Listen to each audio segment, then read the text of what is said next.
السلام علیکم ناظرین، آج آپ کو میں اس ویڈیو میں بتاؤں گا کہ ہم ماہ رمضان کیسے گزاریں۔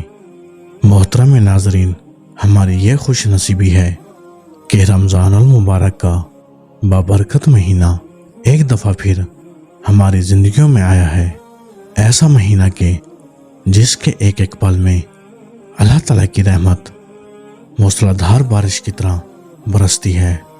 جو انسان بھی اس ماہ مبارک کا دل میں ادب رکھتا ہے، اس کے روزے رکھتا ہے، گناہوں سے بچتا ہے اور عبادات کا اہتمام کرتا ہے، اللہ کی رحمت سے امید ہے کہ وہ انشاءاللہ اللہ تعالیٰ کو قرب اور جنت کے اعلیٰ درجات حاصل کرنے میں کامیاب ہوگا۔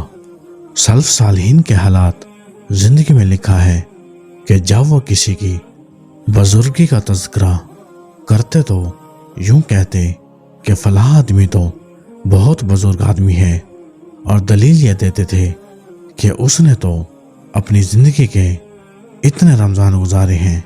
ان کے نزدیک بزرگی اور ترقی درجات کا اندازہ لگانے کا یہ معیار تھا کہ فلاں انسان زندگی کے اتنے رمضان المبارک گزار چکا، اب اس کے درجے کو تو ہم نہیں پہنچ سکتے۔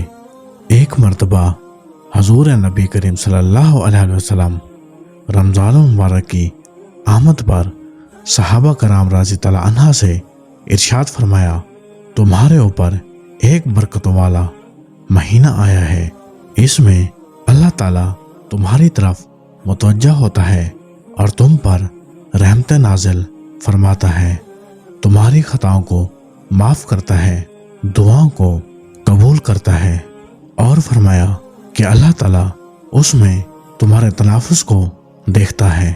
تنافس کہتے ہیں ایک دوسرے سے آگے بڑھنے کو، یعنی کسی بات میں ایک دوسرے سے مقابلہ کرنے کو۔ تو اس بات کی ترغیب دی گئی ہے کہ رمضان المبارک کے مہینے میں نیک اعمال اور عبادات میں ایک دوسرے سے سبقت لے جانے کی کوشش کرو۔ اس لیے اس مہینے میں ہر بندہ یہ کوشش کرے کہ میں زیادہ سے زیادہ عبادت کرنے والا بن جاؤں۔ جیسے کلاس میں امتحان ہوتا ہے تو ہر بچے کی کوشش ہوتی ہے کہ میں فرسٹ آ جاؤں، اسی طرح رمضان المبارک میں ہماری کوشش یہ ہو کہ ہم زیادہ عبادت کرنے والے بن جائیں۔ صحابہ کرام رضی اللہ عنہ فرماتے ہیں کہ جب بھی رمضان المبارک کا مہینہ آتا تو رسول اللہ صلی اللہ علیہ وسلم کے اعمال میں 3 باتوں کا اضافہ محسوس کرتے۔ پہلی بات، آپ صلی اللہ علیہ وسلم عبادت میں بہت زیادہ کوشش اور جستجو فرمایا کرتے تھے، حالانکہ آپ صلی اللہ علیہ وسلم کے عام دنوں کی عبادت بھی ایسی تھی کہ آپ صلی اللہ علیہ وسلم کے قدم مبارک متورم ہو جایا کرتے تھے۔ رمضان المبارک میں آپ کی یہ عبادت پہلے سے بھی زیادہ ہو جایا کرتی تھی۔ دوسری بات، آپ صلی اللہ علیہ وسلم اللہ تعالیٰ کے راستے میں خوب خرچ کرتے تھے، اپنے ہاتھوں کو بہت کھول دیتے تھے، یعنی بہت کھلے دل کے ساتھ صدقہ اور خیرات فرمایا کرتے تھے۔ تیسری بات، آپ صلی اللہ علیہ وسلم مناجات میں بہت ہی زیادہ گریہ وزاری فرمایا کرتے تھے۔ ان 3 باتوں میں رمضان المبارک کے اندر تبدیلی معلوم ہوا کرتی تھی۔ عبادت کے اندر جستجو زیادہ کرنا، اللہ تعالیٰ کے راستے میں زیادہ خرچ کرنا، اور دعاؤں کے اندر گریہ وزاری زیادہ کرنا۔ اب ہم اگر نیکیوں کے اس سیزن سے فائدہ اٹھانا چاہتے ہیں، روٹے ہوئے رب کو منانا چاہتے ہیں، اپنی بگڑیاں بنانا چاہتے ہیں، تو ہمیں چاہیے کہ ہم رمضان المبارک میں چند چیزوں کا خاص طور پر اہتمام کریں۔ ہمیں چاہیے کہ ہم روزہ رکھیں تو پورے آداب و شرائط کے ساتھ رکھیں۔ روزے میں کھانے پینے اور جماع کی پابندی تو ہے، لیکن اس بات کی بھی پابندی ہو کہ جسم کے کسی عضو سے کوئی گناہ نہ ہو۔ روزہ دار آدمی کی آنکھ بھی روزہ دار ہو، زبان بھی روزہ دار ہو، کان بھی روزہ دار ہو، شرمگاہ بھی روزہ دار ہو، دل و دماغ بھی روزہ دار ہو۔ اسی طرح ہم سر کے بالوں سے لے کر पाँव के नाखूनों तक रोजादार बन जाए। इसलिए हदीस शरीफ में आया, रोजा आदमी के लिए ढाल है, जब तक वो उसे फाड़ न दे। ढाल से मुराद ये है कि रोजा इंसान के लिए शैतान से हिफाजत का काम करता है। किसी ने अर्ज किया, या रसूल अल्लाह सल्लल्लाहु अलैहि वसल्लम, रोजा किस चीज से फट जाता है? हजूर पाक सल्लल्लाहु अलैहि वसल्लम ने फरमाया, झूठ से और ग़ीबत से। इसी तरह एक हदीस में इरशाद फरमाया, कितने लोग हैं जिनको रोजे से सिवाय भूख प्यास के कुछ नहीं मिलता। क्यों? रोजा भी रखा और गाने भी सुने, रोजा भी रखा और बाजार में जाते हुए गैर महरम का नज़ारा भी किया, रोजा भी रखा और लोगों पे बहतान लगाए, झूठ बोला, धोखा दिया, तो ऐसा रोजा अल्लाह के यहाँ अजर नहीं पाता। ये जहरदारी कर रहा है, रोजे की हकीकत हासिल नहीं है। इसलिए हदीस पाक में आया है, रोजा खाने और पीने से बचने का ही नाम नहीं, बल्कि रोजा तो लघु और फहाश कामों से बचने की वजह से होता है। इसी तरह एक और जगह पर रोजेदारों के मुतल्लिक फरमाया, जो बंदा झूठ और अपने अमल के खोट को नहीं छोड़ता, अल्लाह ताला को उसके भूखा और प्यासा रहने की कोई परवाह नहीं कि वैसे तो रोजादार हैं और काम तोल रहे हैं, मिलावट कर रहे हैं, रिश्वत ले रहे हैं, बहतान लगा रहे हैं, ग़ीबत कर रहे हैं। ऐसे बंदे के भूखा प्यासा रहने की अल्लाह को क्या ज़रूरत?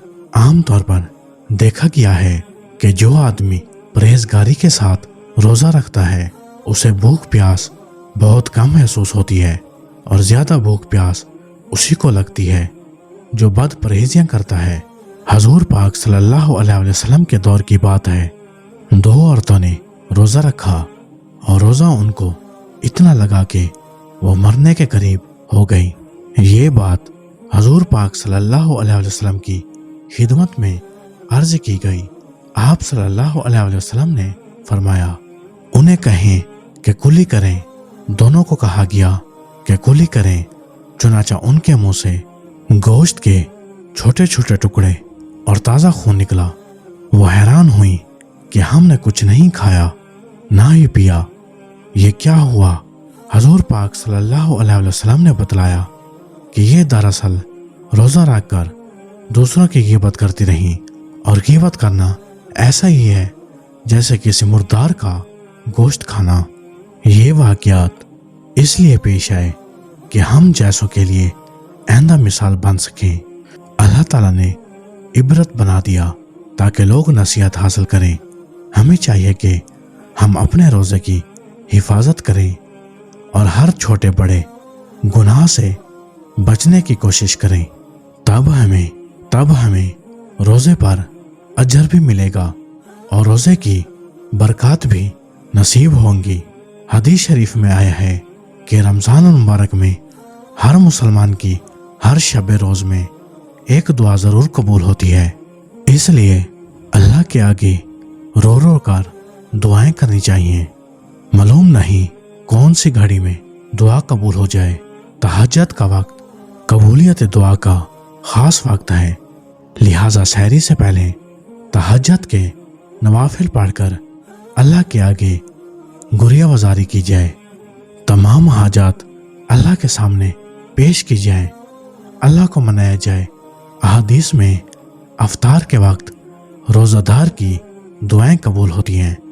अल्लाह ताला ने फरमाया, 3 आदमियों की दुआ रद्द नहीं होती, एक रोज़ादार की अफ्तार के वक्त, दूसरा जो बादशाह इंसाफ करता है उसकी दुआ, तीसरा मजलूम की दुआ। इसलिए अफ्तारी के वक्त दुआओं का ज़रूर एहतमाम करना चाहिए।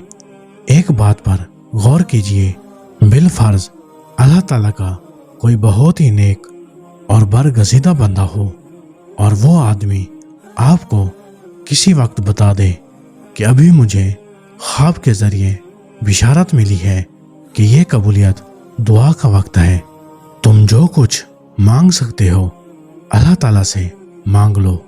अगर वो आपको तो आप कैसे दुआ मांगेंगे? बड़ी आजिज़ी और कंसारी के साथ रो रो कर अल्लाह ताला से सब कुछ मांगेंगे, क्योंकि दिल में ये अस्तज़हार होगा। जब एक वली बताए कि ये कबूलियत दुआ का वक्त है तो हम इतने शौक के साथ दुआ मांगेंगे। अब ज़रा सोचिए कि वलियों और नबियों के सरदार अल्लाह ताला के महबूब हज़रत मोहम्मद सल्लल्लाहु अलैहि वसल्लम ने फरमाया कि रोज़ादार आदमी की अफ्तार के वक्त अल्लाह ताला दुआएं कबूल फरमाता है, तो हमें अफ्तारी के वक्त कितने शौक और लज्जाजत से और पुर उम्मीद होकर अल्लाह ताला से दुआएं मांगनी चाहिए। इस माह में कसरत से तिलावत कुरान पाक में मशगूल रहना चाहिए। रमज़ान मुबारक को कुरान पाक से ख़ास निस्बत है, क्योंकि कुरान मजीद इसी महीने में नाजिल किया गया। रमज़ान मुबारक वो महीना है जिसमें कुरान मजीद नाजिल किया गया। इससे पहले भी जितनी आसमानी किताबें और सहीफ़े आए वो भी इसी महीने में नाजिल हुए।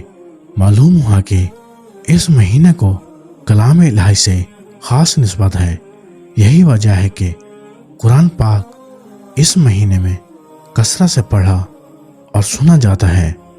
रिवायत में आता है कि नबी पाक सल्लल्लाहु अलैहि वसल्लम इस महीने में हज़रत जिब्रील अलैहिस्सलाम के साथ पूरे कुरान पाक का दौरा किया करते थे। असहाब रसूल सल्लल्लाहु अलैहि वसल्लम से लेकर आज तक ये रिवायत चली आ रही है। इस माह कुरान पाक की तिलावत कसरत से की जाती है। हमारे बहुत से अकाबिर इस माह में एक दिन में एक कुरान पाक और बाज़ दो कुरान पाक भी पढ़ लिया करते थे। लिहाजा हमें भी अपने अकाबिर की अतबा में कसरत तिलावत को अपना शार बनाना चाहिए। ज़्यादा से ज़्यादा वक्त कुरान पाक की तिलावत करनी चाहिए। दुआ है कि अल्लाह ताला हमें इस मुबारक महीने की फयूज़ और बरक़ात से मुस्तफ़ीद होने की तौफ़ीक़ अता फरमाए। अल्लाह ताला हम सब का हामी और नासिर हो। आमीन या रब्बुल आलमीन। मेरे अजीज़ दोस्तों, आज की वीडियो में बस इतना ही।